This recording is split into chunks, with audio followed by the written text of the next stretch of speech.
Welcome to Chromatic Roses, a podcast where a couple of Midwest women cultivate a community at the D&D table. I'm Soren. And I'm Caitie, and this week in the Rose Garden, we've got another Character Alchemy session. And we're talking this week about one Steven Universe. So, Soren, what is Steven Universe? Steven Universe is an animated series that originally aired on Cartoon Network and now can be found on Hulu. I think so. I think dominantly Hulu. Yeah. But it originally aired on Cartoon Network, and it follows the storyline of one Steven Universe, who is like in the process of being raised by like a gaggle of women who are technically like interastral aliens technically, but they are called gems, and they are all aptly named after different types of gems, but they're protectors of Earth because they swore to protect Earth, and they're raising Steven. But Steven also has a dad, so dad's around, but dad doesn't raise Steven. The gems raise Steven for the most part. Yeah. Does Steven have a mom? Steven did have a mom. Steven is half gem, half human. So he had a mom, and because mom made Steven, which is a thing that like gems don't do, they don't like make babies, gems like hatch and like form. This is really getting deep into the lore, but because Steven's mom made him, she actually gave her gem like to him, and she actually passed away in the process of making Steven. Yeah, so that's a little bit of the gist. So we are taking Steven Universe and talking about his traits and things we like about him, and then taking those traits and turning them alchemy-like into D&D mechanics. So we're gonna get into why we think Steven's interesting today, do a little roll with it in the middle, and then finish with the mechanics and how we would use the things we like about Steven to create our own character that is not Steven, but is inspired by him. Right. I just sort of like a list of things that I find most interesting about Steven, and the first thing that came to mind was that he's fairly protective, like of his family and his friends. He actually has a shield that he dominantly uses. Eventually it becomes like a bubble that he can put around himself, but he also just has an actual shield, so he does a lot of like protecting. But not just in combat. Like he's a very emotionally protective like type friend and person, family member. He cares very much about his friends and family, so I love that about Steven. The first thing I wrote was young. Yo. He's like actually like 5? 12, I think, in the show. He's like very young. 10? I think he might be 10. Okay. Yeah. When we start the show. He's very, very young, and he grows throughout the show, but he is straight up just a child. I did write Short King like on the list too, but yes, like that adds to it. He's a baby. Literal baby. And like with that comes like young like honesty. Like he's very like childlike in his like naivety, but also in his like approach to life. Just kind of being a little bit, like when kids are like, why do you look like that? Yeah. He's got a little bit of there's that. This like zeal and zest for life being a positive thing and a positive experience and assuming the best in others, which is a great quality to have. But that is very Steven, and I think a lot of that is chalked up to his age. I wrote the phrase magically mixed. And I literally just explained that he's half gem, half human, and that in the show presents really interesting episodes and really interesting like lore drops that you get throughout the series. But yeah, being half and half certainly gives you different experiences and opportunities, and I really like how the show kind of plays with that and puts that out there. I also think it's interesting that it is like he doesn't fully understand the origin of his supernaturalness. I mean, he knows it, but like it's very much a discovery throughout the entire episode. And like, yeah, any of his caregivers at any point could like literally just tell him everything. Right, but they're like being kind of secretive about it. Yeah, particularly Pearl, Right. who was quite literally like right hand of his mom, whose name is Rose Quartz. Sorry, everybody. I think that actually comes up like right away. Yeah. But anyway, but yeah, they never do until you get like deeper into the series. And he kind of like demands it. He's kind of like, you need to tell me what's going on. Absolutely. Yeah. So I also think that's interesting. Like, it's a supernatural thing, but it's maybe something that he doesn't have a full grasp on until much later in the season. Yeah, and there's definitely this like, he's not being given all of like the context and the history, but Pearl like still trains him, and like all the gems, they still end up like training him and helping him like hone his magic and figure all of that out. But like, there's not a lot of like history like being given to him in the process. Right. Yeah. I said genuinely sweet. He's just like a very sweet He's person. The most wholesome boy. I wrote like a couple phrases like literally just straight up goofy, curious, silly, brave. I also wrote individualist, and I am referring to the relationships he has with the other gems. So for anyone who hasn't seen the show, the 3 main gems that raise Steven are Garnet, Amethyst, and Pearl. And he has a very unique relationship with every single one of them. And it's not just like Steven and the gems. It's like Steven and Pearl, Steven and Garnet, Steven and Amethyst. And I really admire the individuality of their friendships. They can't all be the same because they're all different gems. And I really appreciate that approach to friendships also, because not everyone's the same. I said oddly wise was one. Like, for a kid, he often is like, well, also because his primary caregivers are aliens. He's like sometimes having to teach them about the world that they we don't talk to people like that. Right. We don't do that. Right. And just like hey, maybe you're acting like this because you're feeling this way. He's very emotionally intelligent. And like a little bit of that young honesty with like being genuinely kind of a smarty pants. Emotional smarty pants. Yeah, I'd say he lacks inhibition. Yeah. Which is a benefit to him, honestly, because it turns him into a very effective like communicator with the rest of the gems. And it's usually always for the betterment of like whoever he's talking with. Right. Yeah. What else did I write on here? I wrote understanding. So yeah, that fits too. It's so short. I wrote straight up goofy, and then I wrote versatile underneath that.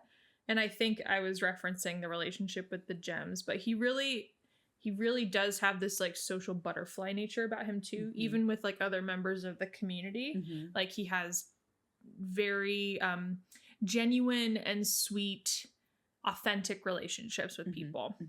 And so that's very admirable. I love that about him. The arc that he goes on, amongst other things, is like trying to find his individuality from apart from his mom. Yeah, Rose Quartz. So because gems don't procreate, to a lot of people, and by people I mean gems, he is just Rose Quartz because he has Rose Quartz's gem. Right. And like Pearl will treat him like that a lot, or like protect him for that reason. And yeah, you're absolutely right. And so like the main arc of that, like, gosh, it probably is the 5th season, is just him trying to like, no, I am myself and I have this gem and fine, but like I am Steven. I'm Steven. Right. And like, stop talking to me like I'm Rose, because I'm not. I'm not my mother. And I mean, as very evident, a good thing that we pointed out at the beginning is that since he's half human, like he's half Rose. Sure. So like there's still that other half of him. Right. But this, I guess this isn't necessarily something about like him. This is more so about gems intrinsically, but that's part of Steven.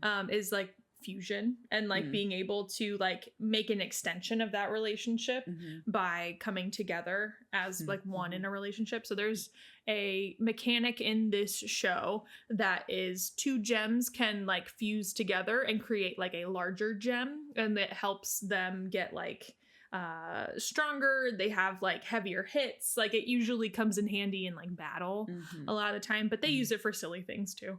Giant woman. But I like that aspect. I have no idea how to talk about that when it comes to mechanics, but I have a couple of like ideas. Sure. But that's something that I enjoy about the universe at large that is still part of Steven. Yeah. Trying to think of like other uniquely Steven attributes that make him particularly intriguing as like a character, either in his like arcs or how he relates with the world. I mean, he is magic, so there's that. There will be that's neat. That will be part of some of our conversation later, is just that there is like a magical element to that. He's young. I think that's unique to him. I think the youngness does spawn quite a few other characteristics, like being genuinely sweet or being without inhibitions, or maybe taking a little longer to actually genuinely learn a lesson. I think if Steven wasn't so young, I don't think they would have been able to do a whopping like 5-6 seasons of everything. Right. And he's tied up in these very like big world altering things, kind of like a D&D campaign where you know, you get swept up into this thing and suddenly you're fighting big aliens from outer space. And he's got a similar attribute in what we were discussing about Buffy, is that he does have a little bit of that like chosen one like essence. But it's very, I mean, it's very different. It's two totally, like, one's animated, one's live action, and they're two completely different like realms of magic and stuff. Right. But it is very much like protecting the world, protecting like this larger image of something. So like that weight of like responsibility to protect these groups of people and gems and all of that. I think that's very interesting. He doesn't like go to real school. That's true. He doesn't go to school, but Connie does. Right. His best friend Connie. I love his relationship with Connie. He has a best friend. And she goes to school. She does the thing. She comes and does homework like at the house all the time. Steven doesn't go to school. And I always think it's interesting. I'm sure there are a couple episodes where it might get referenced, but I don't feel like it's ever mentioned. Like, nah, he just doesn't go to school. Yeah. And like the gems don't give him education, not in like the regular math sense. or English. Right. It's like, this is how you fight. Right.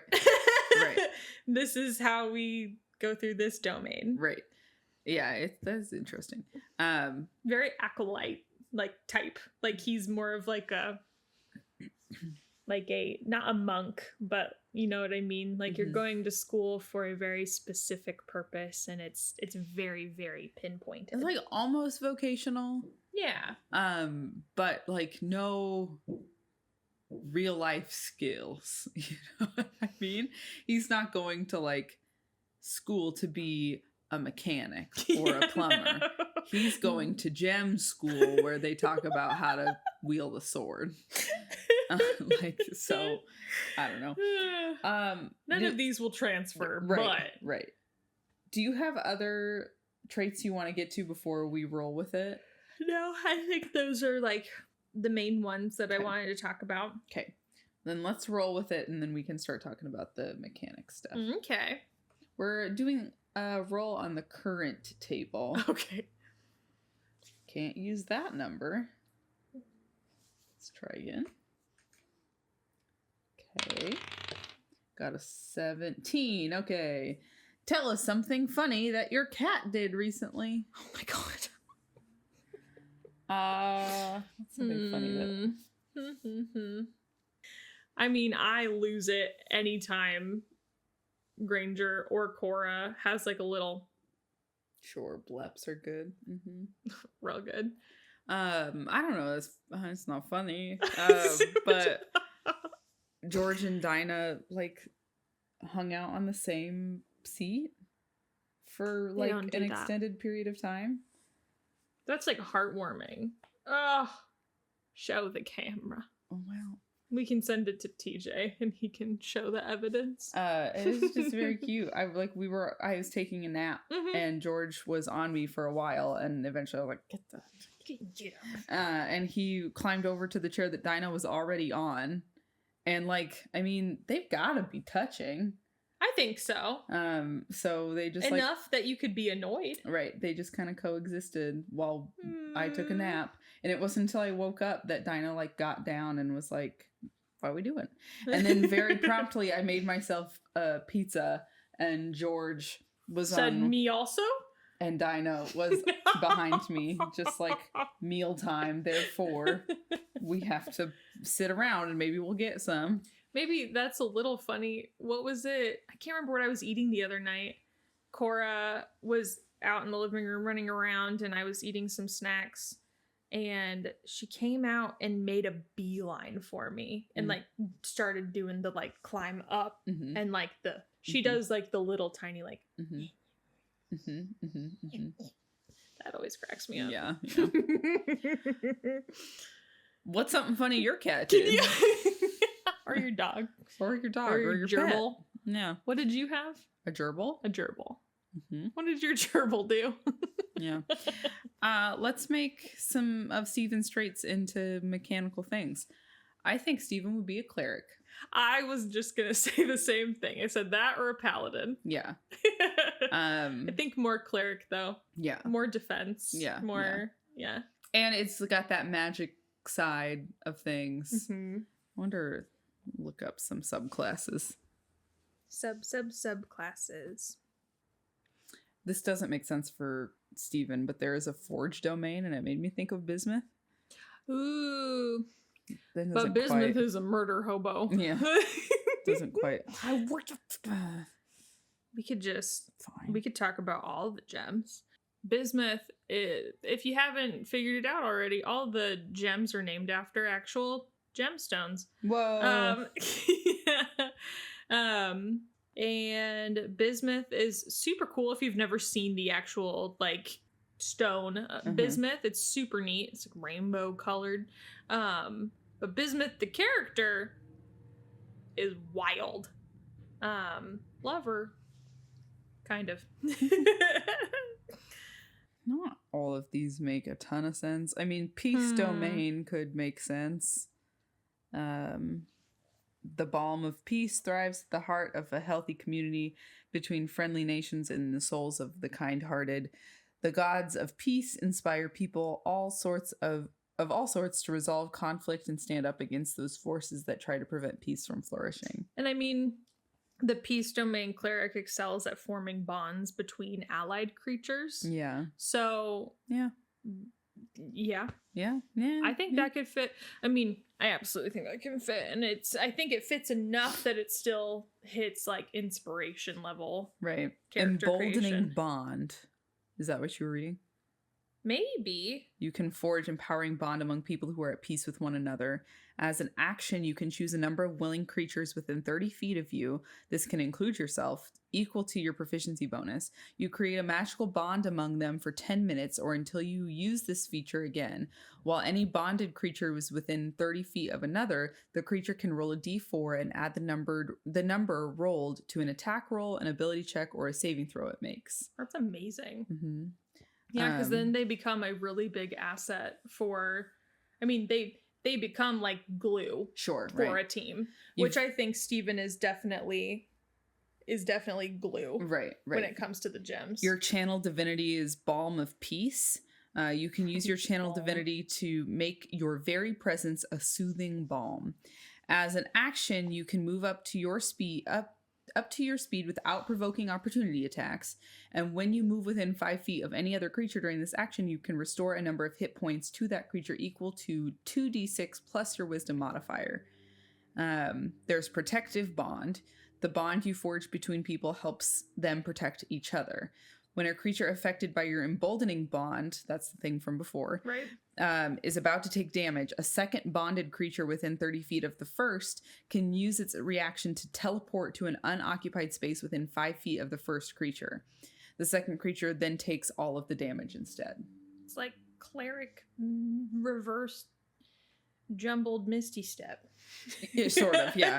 I mean, it's just like if you had the tank of your party emboldened to you plus the wizard, and the wizard's about to take a bunch of damage, the tank could... You can teleport. Oh, dang it. You don't watch Jujutsu Kaisen. You can still say it. What's his name? Maybe Toto? I will someday. I think. He claps, and the clap, like, he can switch places with either an ally or the enemy. That's neat. So it's kind of like that. It's like the tank can decide to teleport next to, you don't switch places, but next to, and by doing that, you take all the damage instead. Got it. Potent spell casting, add your wisdom modifier to the damage you dealt with any cleric cantrip. And then Expansive Bond, the effects of your emboldening bond and a protective bond now features now work when the creatures are within 60 feet of each other. Jeez. Moreover, when a creature uses protective bond to take someone else's damage, the creature has resistance to that damage. Yeah. Yeah, I think that makes sense. So I think that's very good and like as close as we're gonna get. Yeah. Like to something that fits Steven. Yeah. As far as like the magically mixed like component, will we make him like a half something? Make this character a half something, or is that even important to this character alchemy? I mean, I think you could use that in a couple of ways. I mean, you could do the half elf, some like racial thing. Yeah. You could also just like work with your DM to say like your clericness, your cleric divine magic, you just don't fully understand it. Maybe it's a deity that's not well documented. Sure. Or something like that. Yeah. So it's not necessarily like he's half this or half that. It's just that this is a mysterious thing that he doesn't fully understand. Yeah. I like that. And like, I don't know, I've never had or seen anybody play just like an actual child in D&D. Yeah. But it could be interesting. I would love to see someone play like a 10 or 12-year-old though. Right. That could be really fun because I think that'd be a really fun role-playing opportunity. And not in the like, I'm gonna be as annoying as possible way. I mean in the genuine like, how do I put myself in a 12-year-old's like headspace and make decisions while also being smart and wise. What was your idea for fusion? I'm interested to hear. What I wrote down for fusion was something like it's also giving a little bit of like Kingdom Hearts. So for a little bit of context, in Kingdom Hearts, there are these like duo moves and like team moves that you can only do with 2 characters. And it's kind of like a type of ultimate. And when it's available in the video game, like there's a notification that goes on. Click it. Those 2 characters come together to do a larger move and like do more damage, whatever. So I don't know how that could work out mechanically, but like through the bonds that this character makes, maybe they have like, it's kind of like the equivalent of like a secret handshake with like each of them, but it's like an attack or something like that. I'm trying to think about how you could present that to like your DM as like a homebrewed situation, which I think you could definitely do that. I'm just thinking from a DM perspective being like, what's the motivation for that? Like, why does that fit this universe? Or like, how do we not make it so that everybody gets their own special, like, ultimate, if you will, with other characters? It could be like once the character has reached a certain like level of comfortability or friendship with maybe members of their party, maybe that is kind of like an opportunity unlock. And then they have like the chance to like make this special move like together or something. But again, the DM would I don't know how to figure that out Yeah. mechanically. I mean, you could maybe tie it to your like unknown deity that after so much time spent with party members, you get this extra like bonded thing that kind of ties into that peace domain yeah. situation. But I think you would have to do some work to make sure that like makes sense within the world you're playing in. Yeah. So that it doesn't just feel like an extra mechanical thing to keep track of for the sake of keeping track of. Yeah. And I guess my like in its most reduced state, like when the thought first came up, I was thinking it's like each player maybe has like some kind of attack or fight that already like exists on their page. Mm-hmm. Each player like brings one of each, mm-hmm. and somehow you can kind of fuse it. Yeah. But yeah, I think there is merit to it. I think it also could potentially take a lot of heavy lifting to like make that work, especially depending on how big your party is. Mm-hmm.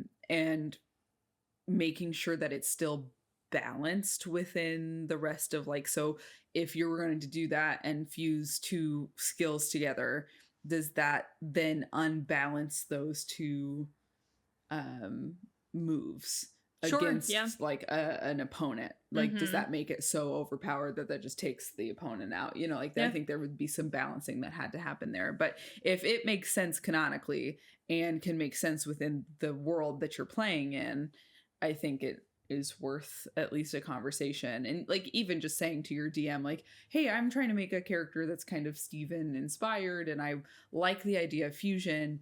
And maybe you just ask the question like, how can we make fusion make sense in this particular world?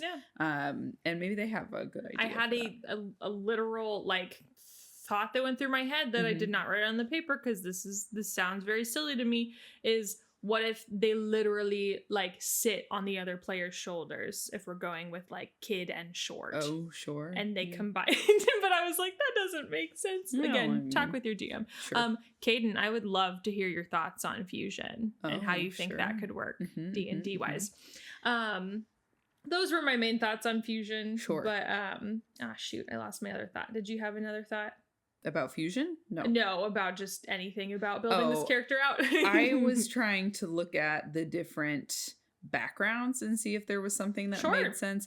Usually for clerics, you do an acolyte, which like could make sense. It could work out. But I was also looking to see if there's some that's like student focused, like Lorehold student. Yeah. Or Prismari student. Yeah. Which could also kind of work for this. This cleric could also be obsessed with crystals. This is more of like a goofy headcanon thought. Right. Just give them like one of those very special interests or strange interests, and it's like crystals, gems. Don't know why, but I love rocks for whatever reason.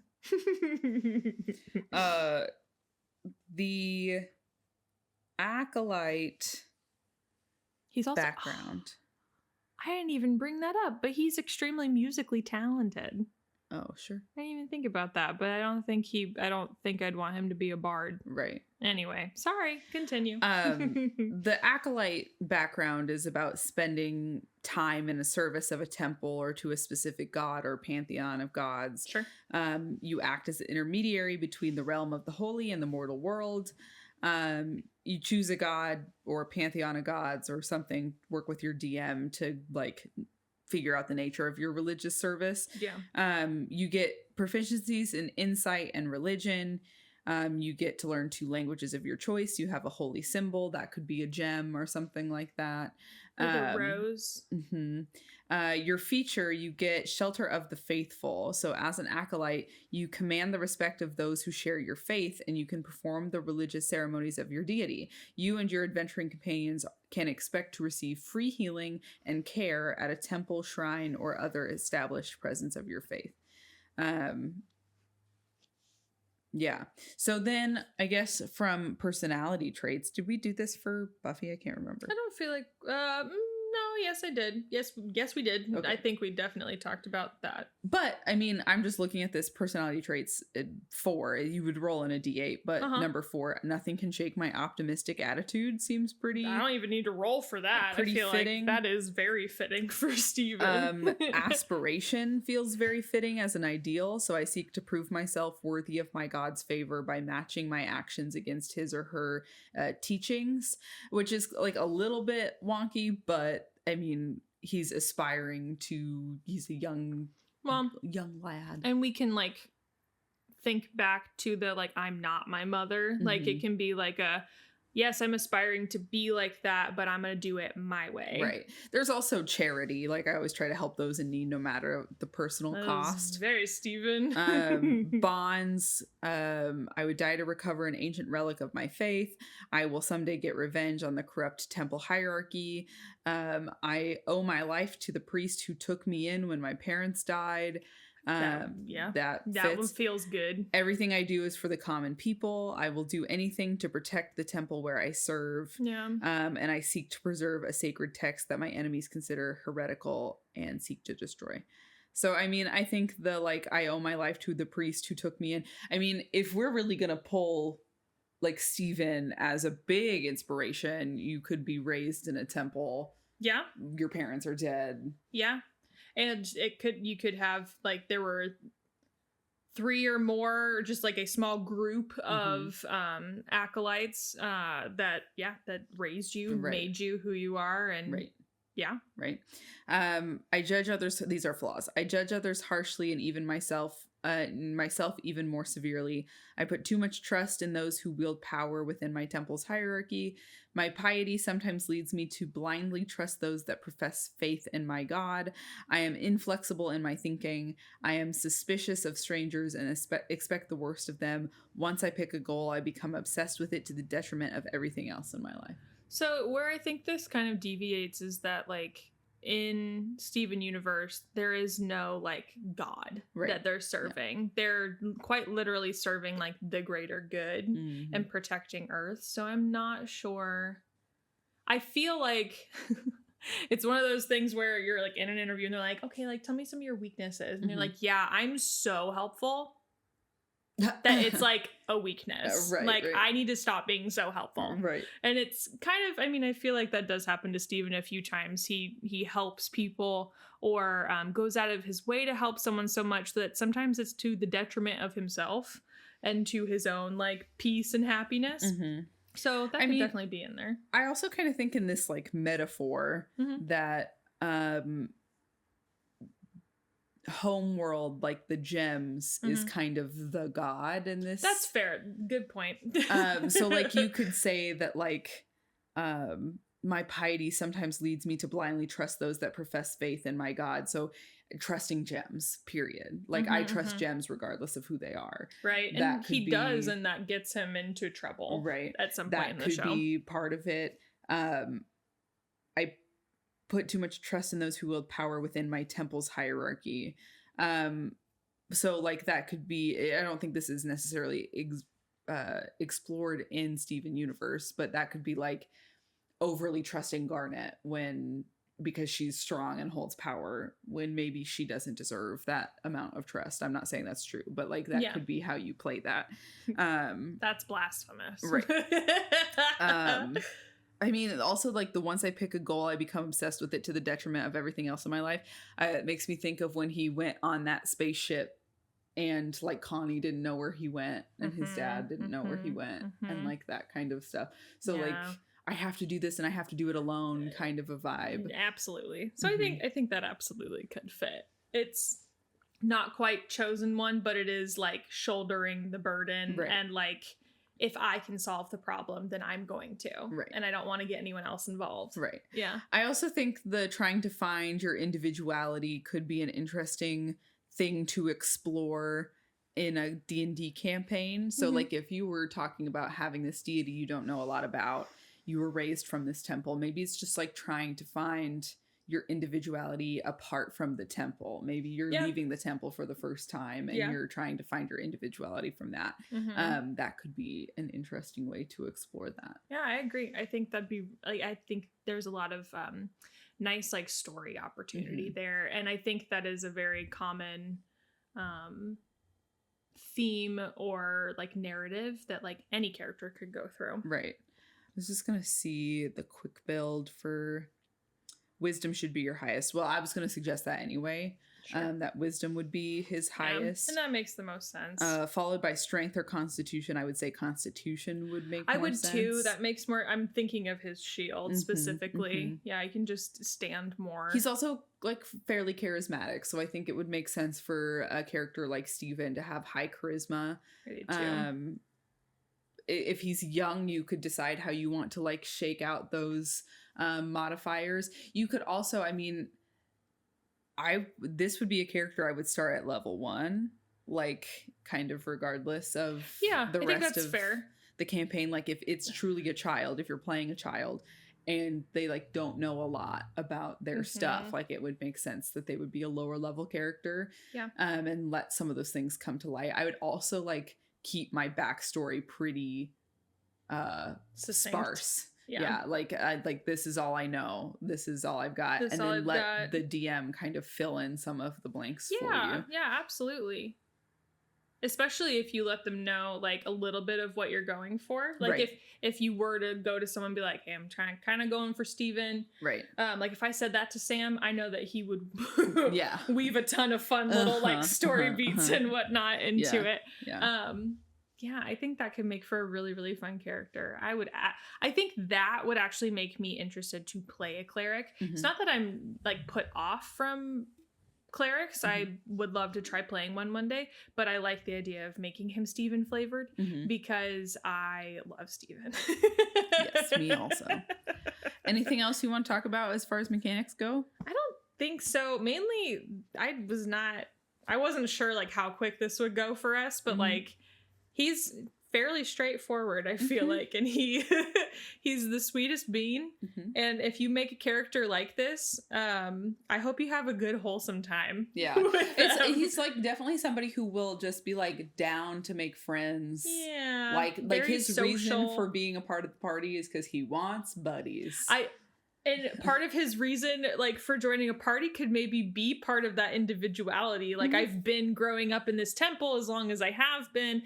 I need to go make new friends now. Right. I need to go meet people who aren't like me. Right. Yeah. Oh, that made me so excited.